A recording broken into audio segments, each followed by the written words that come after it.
Gecenin karanlığı vurur kıyıya dalgalar. Ak yine hüzün sar, gözlerim seni arar. Ben de beni tanımam, etmem bu aralar. Sığmıyorum hiçbir yere, ne bu bendeki.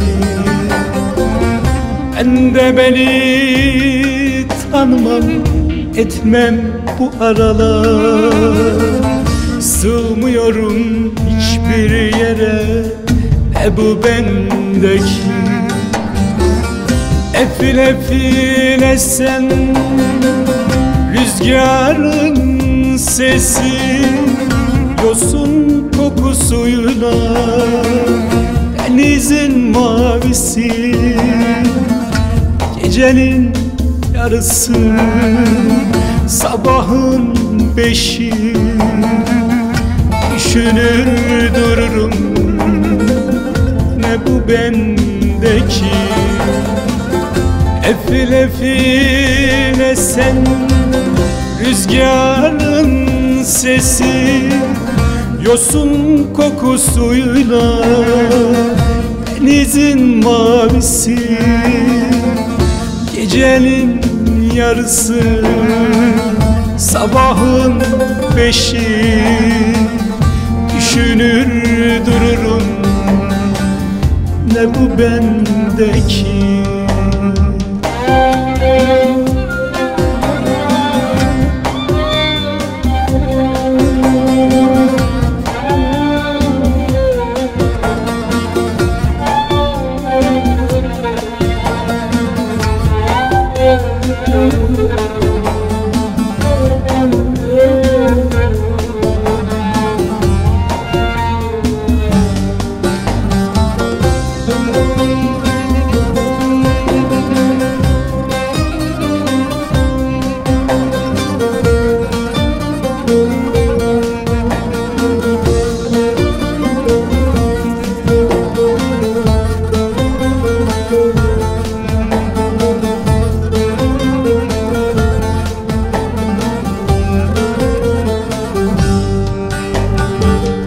Gelir dalga dalga, dalganın sesi.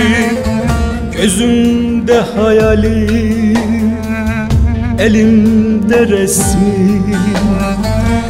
Göğsümde yangınlar, aklım serseri.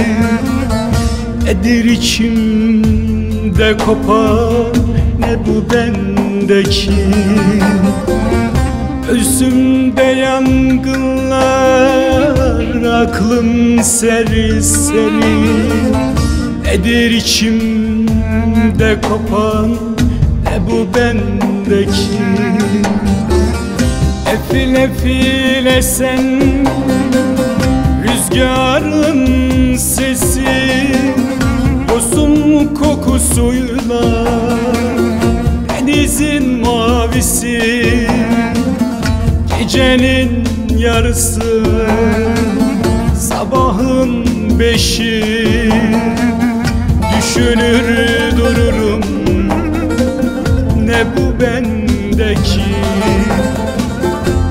Nefile file sen, rüzgarın sesi, yosun kokusuyla denizin mavisi, gecenin yarısı, sabahın beşi, düşünür dururum ne bu bendeki.